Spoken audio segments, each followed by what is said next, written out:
Dialog Faktor Ical kita lanjutkan masih bersama Hajrianto Tohari, J. Kristiadi, dan melalui sambungan telepon masih ada Nurdin Halid. Pak Nurdin? Ya. Ya, ini kalau kita bicara posisi Bapak saat ini yang menurut Pak Hajrianto sebetulnya secara prosedural ini sudah menyalahi gitu. Gimana sebetulnya menurut Anda? Itu persepsi Hajrianto. Ya, ini begini. Itu juga dulu Pak Hajrianto itu sering ditunjuk dalam hari-hari keagamaan sebagai ketua panitia. Tidak pernah itu diputuskan dalam rapat pleno. Itu menggunakan kewenangan ketua umum. Coba baca pasal 58 ayat 3 tata kerja. Jadi kalau salah yang salah tata kerja. Dan tata kerja itu saya tidak ikut pada saat itu karena saya belum ketua organisasi dan daerah. Pertanyaannya adalah kenapa Hajrianto baru sekarang mempersoalkan prosedur, mengatakan itu salah, itu inkonstitusional, tidak konsisten. Kenapa waktu Anda ditunjuk sebagai ketua panitia hari-hari keagamaan Anda tidak mempersoalkan gitu? Itu satu. Yang kedua, Hajrianto itu juga ikut ya, Pak Hajrianto ikut dalam Rapimnas gitu. Saya tidak tahu apa ikut berdebat atau berpendapat atau berdebat, saya nggak ngerti, saya tidak tahu persis waktu itu sekalipun saya di ruangan, jadi saya sering keluar masuk. Itu ada keputusan Rapimnas Pak Hajrianto yang memutuskan pertama pelaksanaan Munas tanggal 30. Keputusan Rapimnas Pak Hajrianto tahu pasal 30 anggaran dasar anggaran rumah tangga, anggaran dasar pasal 30 ayat 3 ayat 4 tentang Rapimnas. Rapimnas itu kedudukannya forum pengawas tertinggi di bawah Munas, di atas daripada keputusan rapat pleno. Jadi rapat pleno tidak bisa kita kompromistis untuk menganulir daripada keputusan Rapimnas. Tapi keputusan Rapimnas bisa menganulir keputusan rapat pleno. Itu bagaimana kompromistis gitu. Itu Pak Hajrianto tahu persis. Pak Hajrianto itu orang senior dalam organisasi. Gitu. Ini bayangan saya dari orang luar nih. Artinya ADART Golkar sendiri multi tafsir jadinya. Gimana Mas Kris? Ini kalau menurut saya tidak, hierarki pengambilan keputusan di Partai Golkar itu ada 4 tingkatan itu ya. Itu Munas luar biasa, Rapimnas, Rakernas. Rapat pleno itu DPP itu badan pelaksana daripada anggaran dasar anggaran rumah tangga, keputusan Rapimnas, keputusan Rakernas, keputusan Munas luar biasa. Itu DPP itu badan pelaksana, tidak bisa DPP itu melanggar keputusan Rapimnas. Kemudian tadi kalau dikatakan keputusan Munas itu hanya bisa diputuskan oleh Munas sendiri, betul. Tetapi coba dicermati dan sudah diperdebatkan di dalam forum Rapimnas tentang rekomendasi yang dilahirkan oleh Munas yang mengatakan bahwa agar musyawarah Partai Golkar tidak berbenturan dengan pelaksanaan Pilpres dan pemilihan presiden dan wakil presiden dan terciptanya soliditas partai, maka dipandang perlu memperpanjang kepengurusan hingga 2015, bukan rekomendasi tentang menetapkan Munas 2015.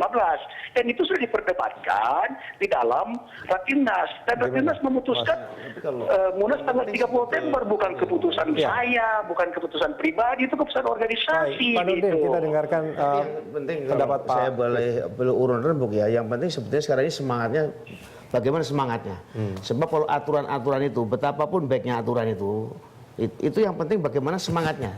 Apa yang dibutuhkan semangat sekarang ini? Yang dibutuhkan semangat sekarang ini adalah inclusiveness. Artinya apa?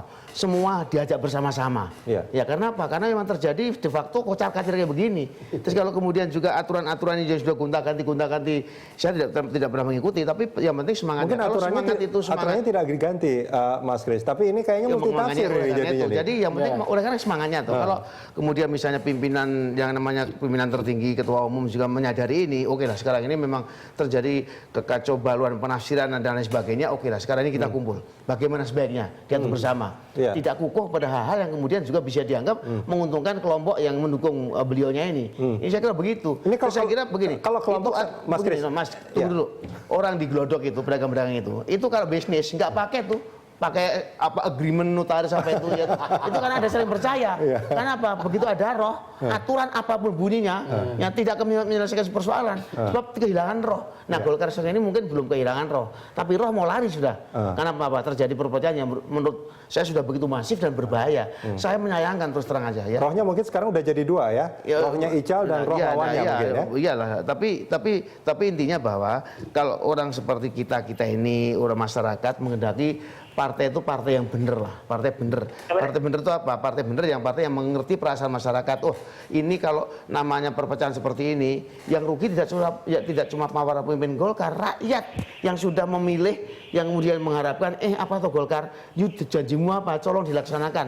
Tapi kalau ribut terus, yang diapakan akhirnya juga rakyat. Yang pada waktu memilih Golkar, orang sudah banyak harapan, Golkar, mudah-mudahan ada perubahan ini, Golkar ini. Kan sudah lama berpengalaman untuk mengurus negara, kan begitu kita mengharapkan adanya perubahan kalau sekarang di internal aja mereka saling berselisih, gimana?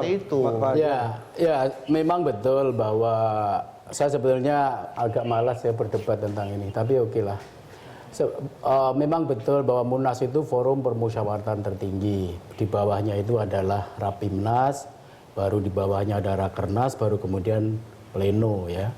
Tetapi di dalam Partai Golkar tidak ada satupun yang menunjukkan bahwa institusi-institusi yang saya sebutkan itu tadi bersifat hierarkis.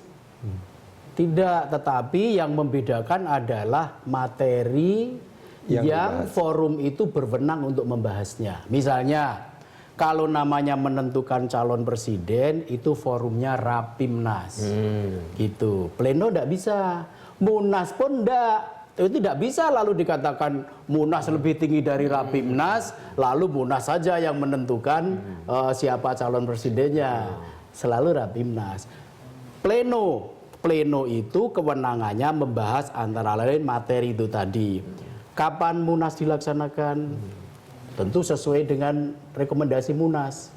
Rekomendasi Munas kan 2015. Nah, rapat pleno menetapkan waktunya bulan Januari, Februari, Maret sampai Oktober. Bulan apa, tanggal berapa dan di mana. Itu pleno. Bukan lalu cara berpikirnya karena Rapimnas itu lebih tinggi daripada pleno, lebih baik dibahas di Rapimnas saja. Dan karena itu keputusan Rapimnas tidak bisa dibatalkan pleno. Memang, tetapi sebetulnya yang berwenang untuk menentukan waktu dan tempat Munas itu adalah pleno. Dan tidak ada satupun pasal yang menunjukkan bahwa forum-forum atau institusi-institusi tadi bersifat hierarkis kayak tata urut peraturan perundang-undangan di negara, undang-undang dasar, undang-undang PP, nggak seperti itu. Tetapi setiap institusi itu tadi, institusi Munas, institusi Rapimnas, institusi Rakernas, institusi pleno, institusi rapat harian, itu masing-masing punya kewenangan membahas apa dan apa. Baik, Pak Nurdin, tanggapannya? Jadi kira-kira seperti itu. Pak Nurdin Halid? Ya, tanggapannya apa Pak? Ini kalau menurut Pak Hajrianto. Saya kira Pak Hajrianto perlu baca kembali anggaran dasar rumah tangga, peraturan organisasi dan tata kerja Partai Golkar. Kalau saya sih dulu kan ketua pemenangan pemilu Sulawesi. Saya belajar semuanya, sama-sama belajar. Iya, bukan. Coba Anda baca itu. Enggak usah nyuruh belajar, sama-sama belajar. Di mana di situ dikatakan kalau di dalam anggaran dasar dan rumah tangga, domainnya yang jelas ada kewenangannya terhadap materi-materi itu hanya Munas. Di situ jelas kewenangan Munas adalah menetapkan, merubah anggaran dasar rumah tangga. Kemudian Rapimnas tidak jelas. Dengar dulu. Anda tadi ngomong saya tidak salah. Dengar dulu dong. Itu supaya enak diskusinya itu ya. Kemudian di Rapimnas tidak ada hambatan, tidak ada halangan dan tidak ada ketentuan mengatakan tidak boleh membahas tentang pelaksanaan Munas, waktu Munas. Kalau Pak Hajrianto masih ingat, hampir semua pelaksanaan Munas dilaksanakan selama ini itu didahului dengan Rapimnas. Waktu zamannya Pak Akbar Tanjung memperpanjang kepengurusannya untuk melaksanakan Munas melalui Rapimnas juga. Waktu Pak JK juga melalui Rapimnas juga. Jadi tidak benar kalau Anda mengatakan bahwa bukan kewenangannya Rapimnas, sama sekali hanya kewenangannya rapat pleno. Kita lihat institusi pengambilan keputusan, itu yang saya maksud. Gitu. Tapi kita boleh berbeda dalam menerjemahkan itu. Oke. Itu biasa. Ya, Mas Kris, kalau menurut Anda apa sebetulnya yang menyebabkan yang terjadi di Golkar saat ini? Ya kekuasaan. Kekuasaan siapa? Kekuasaan itu tentu ada kelompok-kelompok yang ingin berkuasa untuk bisa bagaimana Golkar itu bisa mengakomodasi kepentingan-kepentingan subjektif itu menurut saya. Kelompoknya siapa aja menurut Mas? Itu ada dua sekarang. Ada kelompok Samurai 7 ini dan kelompok non Samurai itu aja namanya. Ya kan? Itu aja gampangnya begitu. Ya kan? Nah, Samurai 7 akan melakukan suatu proses bagaimana memperbarui regenerasi, kita mudah-mudahan mengembalikan Golkar pada kitanya. Sebab apa? Bagi saya ini barang biasa aja. organik seperti itu biasa. Tapi yang saya khawatirkan sekarang ini Golkar mengalami proses pembusukan. Ada referensi yang bisa dipakai, tapi itu tidak untuk negara, tapi tidak untuk partai, tapi untuk negara. Gitu. Kenapa kok negara gagal? Negara gagal itu bukan karena perbedaan mengenai kekayaan alam, budaya, kultur dan sebagainya, tapi karena institusinya hancur. Contoh yang konkret dulu Jerman Barat, Jerman Timur, satu makmur, satu miskin. Korea Utara, Korea Selatan, satu makmur, satu miskin. Bukan beda agama, kepercayaan dan sumber daya, tapi karena institusinya. Kenapa institusinya? Dan Anda melihat Golkar saat ini mengalami hal itu. Dan Samurai 7 tadi dalam istilahnya komputer, bisa dicek tuh di komputer tuh, di internet tuh komputer tuh mengatakan itulah proses namanya creative destruction. Apa artinya? Artinya melakukan suatu penghancuran kreatif untuk memperbarui institusi yang sudah sangat ekstraktif. Apa itu institusi ekstraktif? Institusi yang hanya digunakan untuk kepentingan para pembikinnya, para penguasanya, pasti hancur. Contoh paling dahsyat apa? Rusia. Dan itu yang Soviet itu 70 tahun berkuasa, tapi Mas Kris ingin mengatakan bahwa sebetulnya ini juga bisa ditempatkan, teori itu ditempatkan di partai politik. Dan bagi itu yang terjadi di Golkar orang saat yang ini. Cuma kepentingannya ada Golkar ini kemudian betul-betul menjadi partai pilar demokrasi, itu sangat baik terjadi ini. Karena apa? Karena kemudian kalau Golkar juga di dalam dirinya selalu tidak bisa inklusif. Tetapi justru ekstraktif, karena cuma mengekstrak semua pimpinan itu menjadi satu unit oligarki, pasti akan busuk, itu pasti. Kekuatan yang paling dahsyat Uni Soviet hancur, Orde Baru hancur, itu aja. Pak Hajrianto, ini menarik sebetulnya kalau kita melihat tadi ada Seven Samurai segala macam, di mana Pak Hajrianto termasuk disebut juga di sana. Pak Agung Laksono pernah mengatakan bahwa sebetulnya kalau ini tetap dilaksanakan pada 30 November, kemungkinan akan ada perpecahan. Ya, melihat persiapan yang terlalu pendek seperti sekarang ini, bahkan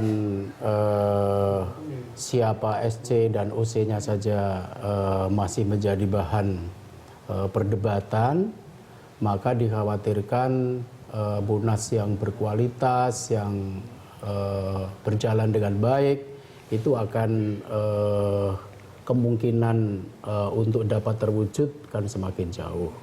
Apalagi kita melihat bagaimana rapat pleno saja seperti itu. Saya malah berpikir lebih positif ya. Artinya ya alhamdulillah keributan itu terjadi di rapat pleno. Agar nanti munasnya yang akan menjadi sorotan nasional bahkan mungkin internasional dapat berjalan secara lebih baik. Untuk itu saya menawarkan kenapa tidak diambil jalan kompromi saja. Apa itu jalan seperti kompromi? Saya katakan tadi kan, saya juga punya kritik loh, meskipun saya ada di istilah Mas Kris tadi Seven Samurai. Saya di kalangan Seven Samurai juga tidak begitu sesuai, tidak begitu mutlak gitu. Saya banyak mengkritik ketika mereka beralih dari melakukan tuntutan. Tadinya Munas dipercepat, sekarang minta Munasnya diundur. Saya kritik mereka juga. Jadi saya berusaha sebaik mungkin lah sesuai dengan apa yang ada di nurani saya. Kompromi yang ditawarkan. Untuk Pak itu Hajrianto. sekarang saya ingin menawarkan sebuah kompromi, yaitu kembali kepada keputusan pleno. Munas diselenggarakan bulan Januari, masih ada waktu 1 bulan lebih, dapat menata secara lebih baik. Dan kepanitiaan artinya dibubarkan saat ini. Ya memang belum disahkan. Kan pleno belum berhasil. Kan pleno kemarin dan hari ini sebetulnya salah satu agendanya adalah mengesahkan kepanitiaan itu. Lalu panitia bekerja 1, 2, 3 hari, pleno lagi untuk mengesahkan rancangan-rancangan yang nanti akan diambil keputusan dalam Munas. Dan lebih siap artinya untuk bayangkan kalau nanti rancangan itu belum disahkan di pleno, nanti kalau banyak rancangan selundupan gimana? Ya sulit kan? Untuk itu maka paling baik menurut saya dilakukan sebuah kompromi. Toh inkonsistensi, saya ulang lagi, terjadi di semua pihak. Saya pun juga ikut memberikan sumbangan bagi terjadinya inkonsistensi ini. Ya, supaya saya tidak merasa benar sendiri. Saya ingin belajar dari pengalaman hidup ini, ingin belajar bahwa kita semuanya ini manusia biasa, tidak perlu salah ya. Oke, Pak Hajrianto. Ada salahnya. Kenapa tidak bisa dibuat sebuah kompromi yang baik, kemudian disepakati, kembali kepada keputusan pleno yang diketok juga oleh Bapak Bersama Umum Bakri. Abu Pak Rizal Nurdin Halid, Bakri. ini Itu ada jauh lebih tawaran baik. kompromi Pak Nurdin Halid untuk munasnya diundur karena mungkin persiapan belum matang segala macam. Nah, apakah ini menjadi satu alternatif bagi Anda? Kalau saya sih ya, sebagai ketua organisasi dan daerah itu, yang ditunjuk pun ketua steering tidak pernah saya minta, ketua orda pun tidak pernah saya minta, begitu. Itu kompromi itu memang salah satu jalan keluar. Pertanyaannya adalah di mana mau berkompromi. Sementara Rapimnas saya memutuskan, dan saya waktu itu sebagai ketua steering komite Rapimnas menyampaikan sebagai waktu pengantar materi, penjelasan materi, saya menyatakan bahwa DPP pada tanggal 13 November telah memutuskan 3 hal. Yang pertama adalah menyetujui pelaksanaan Rapimnas di Yogyakarta tanggal 13 November. Yang kedua, materi-materi yang berkaitan dengan Munas yang telah disiapkan oleh steering komite Rapimnas tidak dibahas di dalam forum Rapimnas. Yang ketiga adalah menetapkan bulan Januari sebagai 2015 sebagai pelaksanaan Munas. Itu saya sampaikan kepada peserta Rapimnas. Mungkin Pak Hajrianto mendengar itu. Persoalannya adalah kemudian peserta yang punya hak suara. Kalau kami ini kan tidak punya hak suara. Saya tidak bisa mengatakan ketua umum tidak bisa kompromi. Pak Nurdin Halid, singkat saja, menurut Bapak, apakah kompromi ini lebih baik untuk diterapkan atau Munas ini tetap dilaksanakan pada bulan November ini? Saya sudah mengatakan bahwa secara konstitusi, anggaran dasar, anggaran rumah tangga Partai Golkar, tidak satu pun kader Partai Golkar yang berhak atau yang bisa menolak keputusan Rapimnas. Baik. Kecuali Rapimnas Pak sendiri Nurdin Halid, yang menolak. terima kasih banyak sudah bersama kami kalau di mau Prime kompromi Time Talk. kompromisinya di Rapimnas.